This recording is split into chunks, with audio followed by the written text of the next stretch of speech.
About a week and a half ago, I started making the Christmas list for this year, and I just copy the prior year's list of names, paste it into a new document, and I do this on Google Drive, so I have access to it and I can grant my husband access to it digitally. I copied 2021's list into 2022 and started typing gift ideas under some of the names and just editing and grouping it together by location.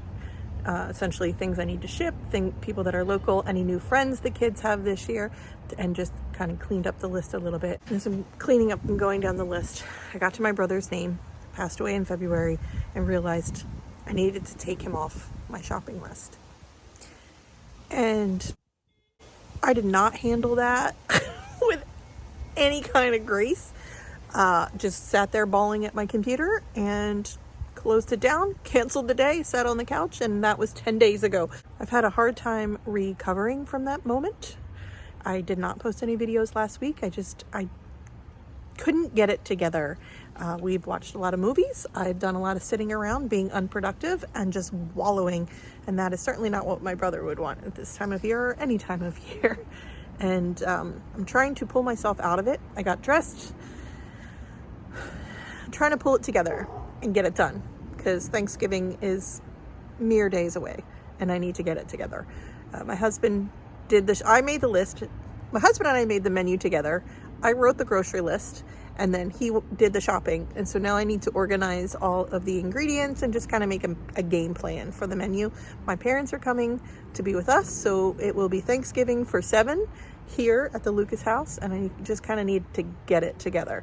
So focusing on doing one thing I want to do is just double check the grocery list, see if there's anything missing, and make a note of that and get those groceries picked up today and reset the home a little bit. So I guess this is like a Thanksgiving home reset.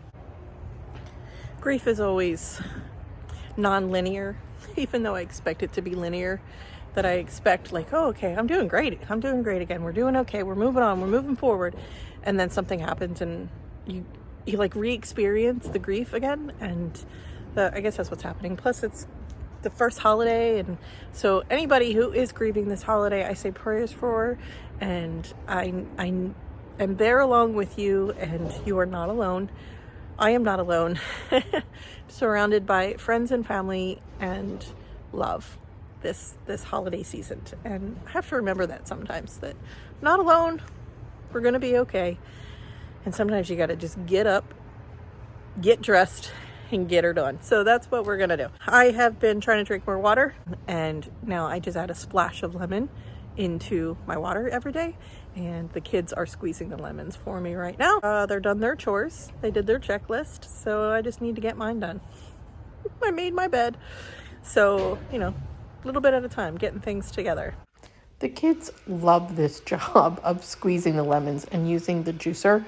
They love this job. They have been asking for days to squeeze the lemons for me. And I just have them use the juicer, and then I strain it into a jar and cover it in the refrigerator and just use it all the time for my water.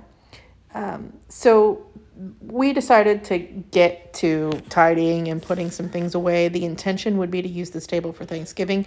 So my son has decided he wants to move his big Lego birthday kit up to his room. We have this Lego desk set up for him now. It's something he asked to have in his bedroom, was an area to protect his Legos that he puts together and his creations. He's been more intentional about keeping his kits organized and complete. So my 9-year-old got this Van Gogh Starry Night Lego set, more than 2,000 pieces, 2,300 pieces in it for his birthday. And he's just been slowly kind of working at it. But it's really amazing. It's so cool. It's very intricate. And he's been keeping his assembled Legos together now more than ever before. Pieces aren't ending up all over the house. He's starting to care for his kits more. So we're going to put shelves here for him, or here, to help him keep his pieces. And we brought up a desk from the basement for him to have as his Lego desk. So the kitchen definitely needed to be reset to get ready for Thanksgiving. It needed a good cleaning and scrubbing. So I started with our breakfast table. It's just a little white table with 3 chairs. We actually have 4 chairs, but the other one's in the basement. We only need 3 here because the kids are the ones that usually just sit here and eat breakfast. And this cordless vacuum, I love. I'm obsessed with this. I can clean vacuum the whole house, 2 floors, on 1 battery, and then just plug it in for resetting for the next day. And it's great. It picks up a lot of crumbs, and I use it on hardwoods and on our area rugs. I don't have to transition or change the settings. I don't have to recharge it. It works really, really well. It also has a swivel head, so I can just swivel right around the table or around the bike, which this is my daughter's bike, and she rides her bike outside nearly every single day. If it's not pouring rain, she's out back riding her bike or playing. And so it doesn't even make its way to the garage for storage every day anymore. It just comes inside for the night for her to go back outside the next day. And I decided to just keep going. I was just going to do around the breakfast table area, but I decided to do the kitchen. And it actually led me to do the whole floor. I ended up vacuuming the whole main floor, which is our family room, our living room, our kitchen, our dining room, and the hallway and the front area and the dog's bed. Lemon seeds. Can we plant a lemon tree? You could try. Wait, guys, we tried that I know last why time. we should plant a lemon tree. Where? So we can get lemons and make lemonade anytime we want. Make lemonade anytime we want. What kind of thing is that? A pit of some kind? Avocado. And it's growing. Mm-hmm. So we'll be able to plant an avocado tree? That's Daddy's hope. So we can have guacamole for our whole lives? Why are you an avocado tree? I guess so. Guacamole forever. Avocado tree.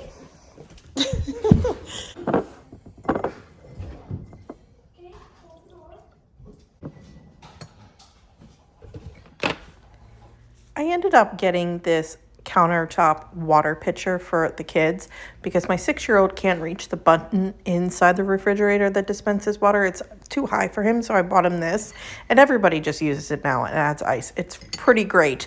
It's a large capacity, so I just fill it up when it needs filling, and it's been really good for the kids to be able to get their own water, which anything less that I can do, I'm on board with, and especially teaching them independence. And so I wanted to just finish the kitchen. I was really hoping to be able to wipe down the cabinets. And in order to do that, I had to empty my sink because I fill my sink with warm water and just like a tablespoon of lavender Castille soap. And it makes the kitchen smell really great with using Castille soap. And then I just dip my microfiber cloths into the water with the Castille soap in it and just scrub the cabinets. I don't even scrub, I wipe them down. And it gives the kitchen a really refreshing smell. And I know everything is cleaned off and wiped off. And I even do the countertops and the table and the stove with it as well. When I need to pick myself up and get some stuff done, I try not to think about tackling the entire kitchen and the magnitude of cleaning the kitchen from ceiling to floor. I don't think about it that way. I just think about what can I do to retouch it or reset it and just make it a little bit cleaner. What kinds of things can I do that are going to mentally pick me up, that are just going to be a really nice way to treat the house and treat myself to feeling better and getting something done productively. Is productively a word? Whatever, it doesn't really matter. So this lavender Castille trick or hack or whatever, it's just wiping down the cabinets. It's cleaning them, but it's also giving it a refresh. It's a really nice smell, and my hands feel so soft after using it. And the microfiber cloths, I just keep getting new ones, and I don't put the dirty microfiber cloths or the used microfiber cloths back into the clean water. I just start myself a pile of dirty rags and keep getting new rags as I go. And I just wipe all the surfaces in the kitchen. You could also use it in bathrooms. I mean, you can use it on anything. I would probably not use it on my wood table. I have special mineral oil cleaner for my wood table that I use. But this is just a really nice refresh, and it smells great, and it was a great way to pick up the kitchen and pick myself up. And my daughter was finishing her school day, so she still needed to read out loud to me as part of her day. And so she's sitting at the table reading one of her big Nate books out loud to me while I'm doing this, spelling words that she can't pronounce, and working together. She and I are working together to finish a chapter in her book, and I was getting some stuff done at the same time. And it's a really great, peaceful way that we live now, where she has the whole table to herself and she could just sit there and read out loud to me while I'm cleaning, or sometimes I'll just sit there with her, or we'll sit on the couch. That's one of the most beautiful things about homeschool, is that we can meet her where her needs are. And she's second grade now, and she's reading aloud so beautifully, whereas a year ago, she could barely read in first grade. So the stove is a mess. You just saw it. I don't know what I spilled on there when I was cooking, but that's okay, because I just keep on going with my Castille Soap rags. And actually, it's one of the things that wipes up the stovetop so well. I don't even know what I'm wiping up on here. Something spilled over, maybe pasta water. I don't even know. It doesn't really matter, because it's going to clean up real nice with the Castille Soap. Our life now is so much more simple than 3 years ago. When we do a tidy up or a declutter, it's easy, it's simple, it's quick. It doesn't take very long, and stuff that is left out, or just, the Lego projects or toys or books we're in the middle of, it's all purposeful clutter, and it's so much more peaceful. It's far less stressful now. And so when I want to be able to clean the kitchen and do a quick reset to get myself ready for Thanksgiving, I don't have to spend an hour putting things where they belong anymore. I can actually get to cleaning and sanitizing very quickly now. I don't have to spend a lot of time putting stuff away. And that is through 3 years of minimalism and decluttering and putting stuff in its home and finding a home for it. And now I can have a clean stovetop in a matter of minutes. I can have a clean, clear kitchen counter in a matter of minutes. And that to me makes things feel very peaceful and easy, and continue to put together a life and a home that I enjoy, and that I can, take 10 days off of paying attention to and easily come back to resetting. That when grief finds me this holiday season, because it's going to do it again between Thanksgiving and Christmas, I know that I can do 20 minutes of cleaning or refreshing or resetting our house and feel a little bit better about being in our home and a little bit better about the day. And that's all it really comes down to, is one day at a time. And that's what's got me through the last 3 years of minimalism, and it's getting me through this 2022, is just one day at a time. And this day here that you're watching is actually from this morning. I am publishing it on the same day that I'm doing it. I'm trying to put myself back together, and I'm writing out the Thanksgiving menu that my husband and I came up with. It's the same one each year. We don't really tweak it very much. And green bean casserole was a request of my husband. He and my dad will probably be the only ones that eat it. We're actually going to meet with friends on Friday and bring desserts, and they're going to bring desserts. It's going to be pretty great.